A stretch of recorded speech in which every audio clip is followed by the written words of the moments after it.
شیطان کو کبھی معاف نہ کرنا، اس سے عفو درگزر سے کام نہ لینا، اس پر رحم نہیں کیا جاتا. جو شیطان پر رحم کرتا ہے وہ انسان کا دشمن ہے، کیونکہ شیطان انسان کا کھلا دشمن ہے.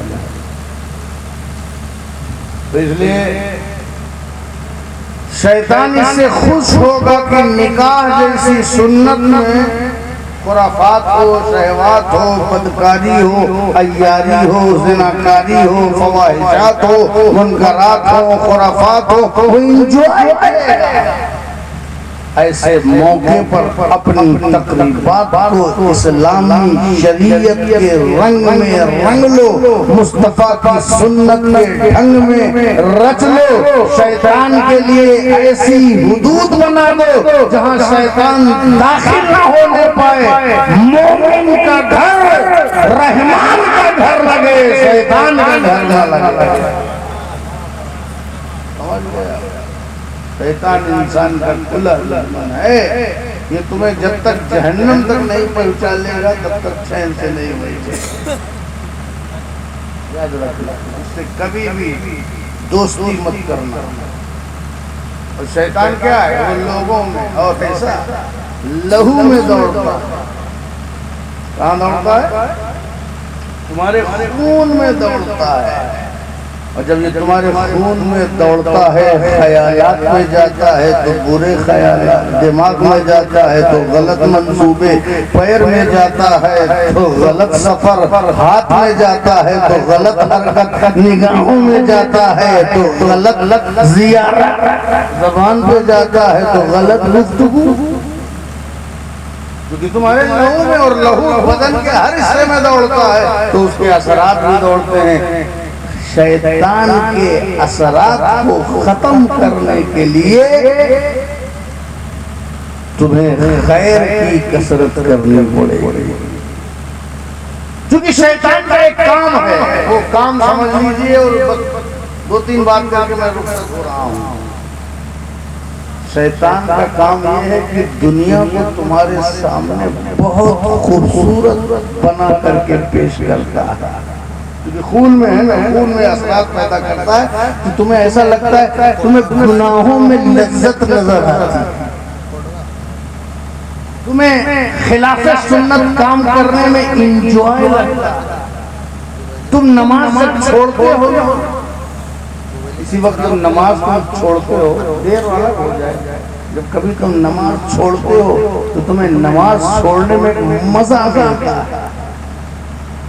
فرائض اور واجبات کو ترک کرنے میں ایک سکون محسوس کرتا ہے. کیونکہ شیطان تمہارے سامنے غفلتوں کی لذت پیش کر دیتا ہے کہ تمہیں غفلت میں لذت محسوس ہونے لگتی ہے تو پھر فجر چھوڑنے کا اندازے الگ ہو جاتا ہے.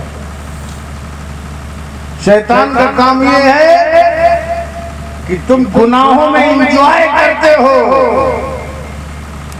گناہ پہ پیسہ خرچ کر کے تمہیں لگتا ہے کہ میں بہت اسٹیٹس والا ہوں، میں بہت پروفائل والا ہوں، میرا یہ سٹینڈرڈ ہے، میرے پاس پیسہ ہے، تبھی تو ناچ میں، تماشے میں، گولے میں، فضول خرچی میں زیادہ سے زیادہ خرچ کر رہا ہوں. نماز پڑھنے سے کیسے پتا چلے گا کہ میں لکھپتی ہوں، کروڑ پتی ہوں؟ عبادت کرنے سے کیسے پتا چلے گا کہ میرے پاس اتنا پیسہ ہے؟ لیکن جب میں فضول خرچی کروں گا، خرافات کروں گا، فواحشات و منکرات کے کام انجام دوں گا، تب دنیا سمجھے گی کہ میں رچ مین ہوں، میں پیسے والا ہوں.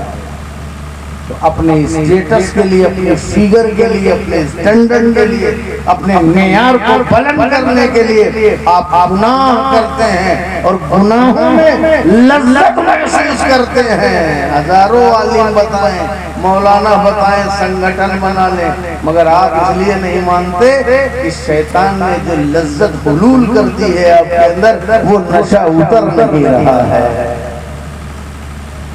حالانکہ آپ دیکھیں، اپنے عاداتوں پر دیکھیں کہ نہ کوئی انگریزوں کا مبلغ آیا آپ کے گھر میں، نہ آپ کے علاقے میں، نہ کوئی یورپین کلچر کے کوئی تنخواہ آپ کے پاس آئی، نہ کوئی سمجھانے والا آیا، نہ کوئی بتانے والا آیا، کچھ نہیں محنت ہوئی، صرف بالی ووڈ نظر آیا، ہالی ووڈ نظر آیا، یوٹیوب پہ کچھ نظر آیا، لیکن کوئی آیا نہیں بتانے، کوئی بتانے نہیں آیا۔ لیکن آپ کا بال، آپ کی پینٹ، آپ کے پہناوے سب یورپ سے ملتے ہیں، سب یہود و نصارہ کے دیے ہوئے فیشن کو آپ نے اپنا رکھا ہے، بغیر آئے، بغیر بتائے، بغیر فائدہ بتائے، بغیر تبلیغ کیے، ان کے اثرات کو دور سے بیٹھ کے آپ نے قبول کر لیا۔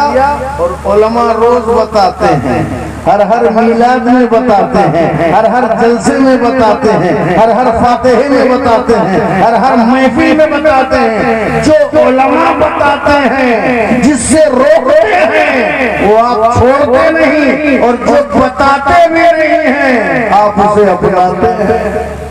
کوئی انگریز آیا آپ کے گھر میں کہ میرا کلچر اپنا لو، کوئی برٹش ناگرک آیا کہ میری تہذیب اپنا لو، لیکن یہ علماء تو گھر گھر جاتے ہیں کہ سنت کو اپنا لو، تو کیوں نہیں اپنا؟